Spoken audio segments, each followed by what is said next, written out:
여러분 안녕하십니까? 2월 26일 화요일에 전해드리는 뉴스투데이 강원입니다.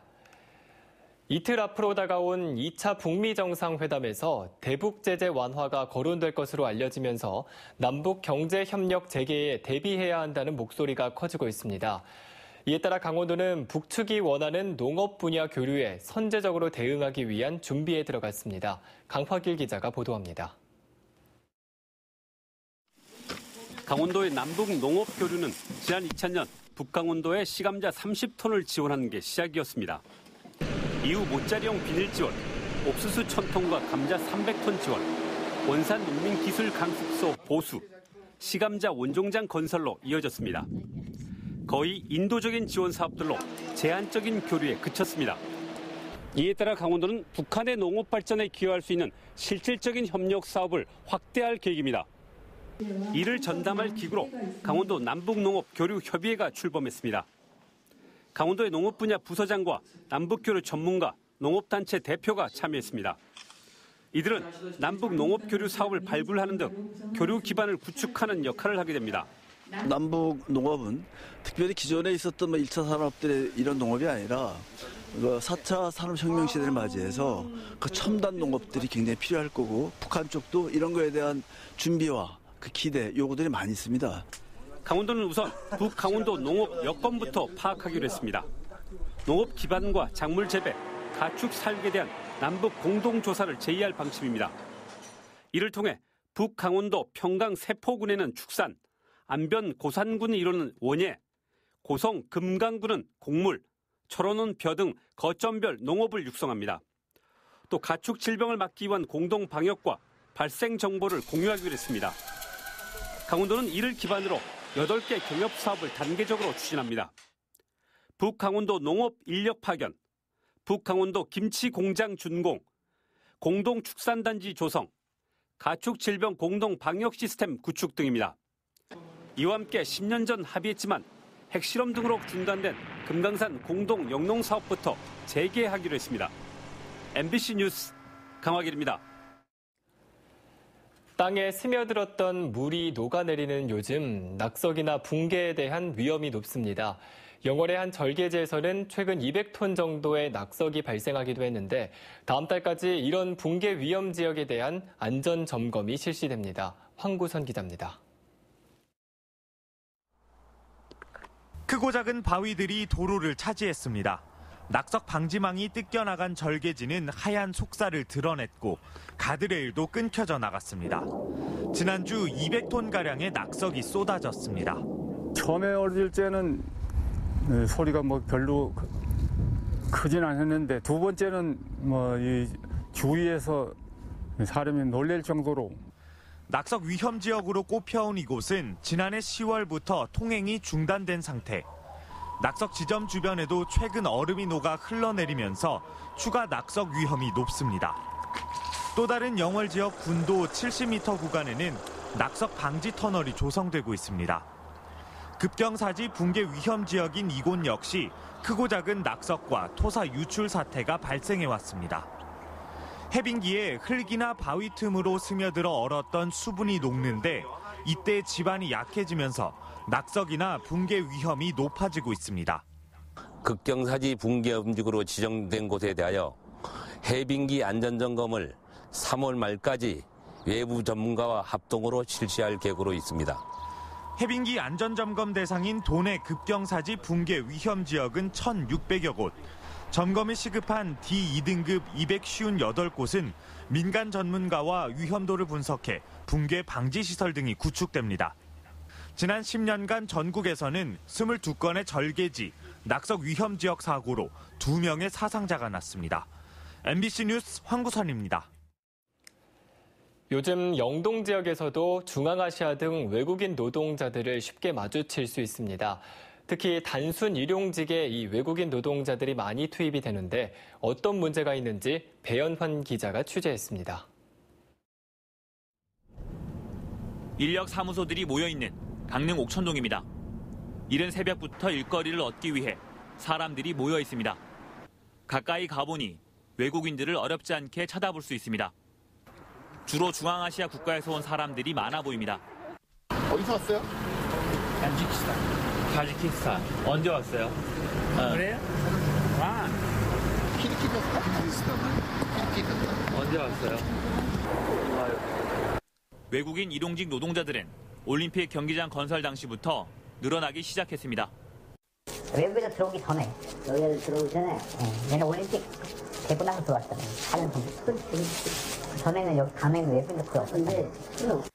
우리나라 노동자들과 비교해 일당을 적게 받는 외국인 노동자들은 소규모 공사 현장에서 선호하고 있습니다. 거의 선호하니까 왜 선호하는데? 그래서 외국인들은 9만 원이고 우리 한국 사람들 11만 7천 원이니까 3만 원밖에 차이 안 나는데 왜 그래? 그 차이가 끝이에요. 외국인 노동자가 늘어난 만큼 단순 일용직은 내국인 일자리가 줄었습니다. 기능공들 계속 나가요, 엔지니어들은. 근데 단순한 일용직들은 외국인들을 더 이렇게 인건비가 더 싸다는 이유로 한국인들은 이제 11만 원 줘야 되고 외국인들은 이제 8만 원, 9만 원만 주면 되니까 그러면서 이제 안 나가는 거에 대해서 상대적인 박차가 많이 느껴져. 외국인 노동자가 늘어나면서 불법 체류 등 문제도 발생하고 있습니다. 그래도 다른 현장들 있지. 개인 자격증 있다는 다른 데 큰 현장들 같은 데는 나중에 노는 데서 나가면 문제가 되지. 그래서 들어가지 못해, 걔들은. 말투수라든가 우리 삼성 같은 데 이런 현장들은 외국 애들은 다 지금 체류 기간이 만료된 외국인 노동자들의 불법 체류와 불법 고용에 대한 점검이 필요해 보입니다. MBC 뉴스 배은환입니다. 지난해 말 체계적인 등산 교육을 위해 국립등산학교가 속초 지역에 문을 열었습니다. 산림청이 정부 인가를 받은 법인에 위탁해 운영을 하고 있는데 시범 운영 중에 내부 문제로 잡음이 일면서 지금까지 이어지고 있습니다. 김형호 기자가 보도합니다. 지난해 11월 국립등산학교 내부의 CCTV 화면입니다. 한 남성이 술병이 담긴 상자를 들고 건물 밖으로 나옵니다. 잠시 뒤 또 다른 남성은 술병이 든 비닐봉투를 들고 숙소로 들어갑니다. 당시 40여 명이 참가한 1박 2일 과정에 등산 교육이 있었는데 밤늦게까지 학교 내에서 술판이 벌어졌습니다. 더 충격적인 사실은 교육 책임자가 시간 외 근무를 신청하고 술자리에 함께 있었다는 점입니다. 18시부터 22시까지 이제 초과 근무를 달고 학교 내 식당에서 이제 술을 마시고 22시 이후에 퇴근이 아닌 3층 숙소로 올라가서 음주를 하고 지난해 7월에는 강사의 수당을 부당으로 지급하도록 직원에게 압력을 넣기도 했다는 주장까지 나왔습니다. 당사자는 교내 음주는 교육단체의 연찬회였고 음주 규정이 없는 상태에서 업무의 연속이라고 판단해 시간 외 수당을 신청했다고 해명했습니다. 강사 수당 지급은 문의만 했을 뿐이며 오히려 부하 직원들이 업무 태만과 상습적인 내부 민원 제기로 조직의 사기를 떨어뜨리고 있다고 주장했습니다. 연찬에는 저는 제 업무 연장으로 참석했다고 생각을 하고요. 교육하는 동안에 같이 한 배를 타고 가서 같이 협조를 해야 되는데 이런 식으로 안 되죠. 국립등산학교는 산림청이 국비 50억 원을 들여 건립했고 지난해에만 운영비 10억 원이 투입됐습니다. 국립등산학교가 설립 1년도 안 돼 내부 갈등과 기강 회의로 혼란을 겪고 있습니다. MBC 뉴스 김영호입니다. 두산그룹의 춘천연수원 건립공사가 장기간 중단되고 있습니다. 지역에서는 우려의 목소리가 커지고 있는데 아직까지 뚜렷한 대책은 없는 상황입니다. 어찌 된 일인지 백승호 기자가 취재했습니다. 춘천시 삼천동에 있는 두산그룹 춘천연수원입니다. 옛 라데나 콘도를 허물고 2014년 7월 착공됐지만 3년 만에 공사가 중단됐습니다. 이후 1년 7개월이 지났지만 공사 재개 움직임은 보이지 않습니다. 춘천시에 확인한 결과 두산 측이 2020년 4월까지 공사 중단 연장을 요청한 것으로 확인됐습니다. 공사팀들은 여기는 아예 이제 없습니다. 네. 없고요. 지금 보안만 유지하고. 두산 측이 공사를 중단한 건 자금난 때문인 것으로 알려졌습니다. 이 연수원의 건축주는 두산중공업과 두산건설 등 4개 회사인데 이 중 두산중공업이 원자력 발전소 부품 납부에 어려움을 겪으면서 회사 사정이 나빠졌습니다. 결국 1,800억 원에 달하는 건축 비용 조달이 힘든 상태입니다. 춘천시는 건설 도중 공사가 멈췄기 때문에 지금 할 수 있는 행정 조치는 없다고 밝혔습니다. 두산 측이 공사를 다시 시작하지 않으면 장기간 방치될 가능성이 높습니다.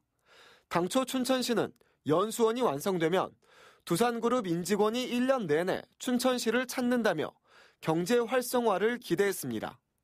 하지만 뜻하지 않게 공사가 중단되면서 지역 이미지를 해치는 도심의 흉물로 변해가고 있습니다. MBC 뉴스 백서호입니다. 강원도 선거관리위원회는 오늘과 내일 이틀 동안 제2회 전국 동시조합장 선거 후보자 등록 신청을 받는다고 밝혔습니다. 오는 3월 13일 실시하는 이번 조합장 선거에서는 76개 농협과 15개 산림조합, 그리고 9개 수협 등 강원도의 100개 조합의 대표자를 선출하게 됩니다. 후보자 등록 신청은 오전 9시부터 오후 6시까지이며 내일 등록이 마감되면 후보자의 기호를 추첨으로 결정하고 등록을 마친 후보자는 모레부터 공식 선거운동에 나설 수 있습니다. 5년 안에 도내 초중고등학교에 170여 개가 사라지고 학생 수는 2만 3천 명 이상 줄어들 것이라는 전망이 나왔습니다. 강원연구원은 최근 강원도 인구구조 변화와 초중등교육 정책 보고서를 통해 도내 초등학생 수가 지난해 7만 5,400여 명에서 2024년에는 5만 9,260여 명으로 24% 줄어 154개 교가 사라질 것이라고 분석했습니다. 이에 따라 초등학교가 없는 읍면이 지난해 3개에서 2024년 41개로 늘어나 학교가 사라짐에 따라 지역 소멸이 가속화할 것으로 전망됐습니다. 또 고등학생은 같은 기간 15% 감소하는 등 학생 수 감소로 19개 고등학교가 사라지고 이 중 절반이 읍면 지역 고등학교로 분석돼 종합적인 대비책이 시급한 것으로 진단됐습니다. 도내 산업 현장의 노동자들이 이 안전에 위협을 받고 있는 것으로 나타났습니다.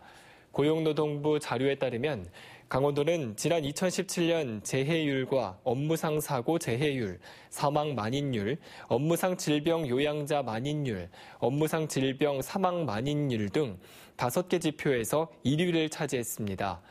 2017년 도내 노동자 만 명당 산업재해로 숨진 노동자 사망 만인율은 6.26명으로 전국에서 가장 많을 뿐만 아니라 2위를 기록한 충청남도와 무려 3배 이상 차이가 났습니다. 이 같은 원인은 노동 환경이 열악하고 안전장비를 제대로 갖추기 어려운 영세 사업장 중심으로 산업재해가 집중되고 있기 때문으로 풀이됩니다. 속초시 청호동 아바이 마을의 속초 사자놀이가 강원도 무형문화재로 지정됐습니다. 강원도는 지난 22일 무형문화재위원회를 열어 함경도 출신 피난민들이 전승해온 전통 민속극인 속초 사자놀이를 무형문화재로 지정하기로 의결했습니다. 강원도는 6.25 전쟁 이후 북한 민속이 이주 정착한 속초 사자놀이의 무형문화재 지정으로 민족의 동질성과 화해의 촉매자가 될 것으로 기대한다고 밝혔습니다. 오늘 강원도 지역은 대체로 맑은 뒤 밤에 구름 많겠습니다. 낮 최고 기온은 영동 지역이 9도에서 11도, 영서 지역은 9도에서 12도, 강원 산지는 6도에서 9도 분포로 어제와 비슷하겠습니다. 또 강릉과 동해, 삼척, 속초, 고성과 양양 지역에는 건조주의보가 발효 중이어서 산불 등 각종 화재 예방에 각별한 주의가 필요합니다. 한편 강원 내륙과 산지에는 아침까지 안개가 끼는 곳이 있겠습니다. 안전운전 하시기 바랍니다. 그럼 오늘의 날씨와 행사를 안내해드립니다.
강릉시 CCTV 통합관제센터가 본격적인 운영을 시작했습니다.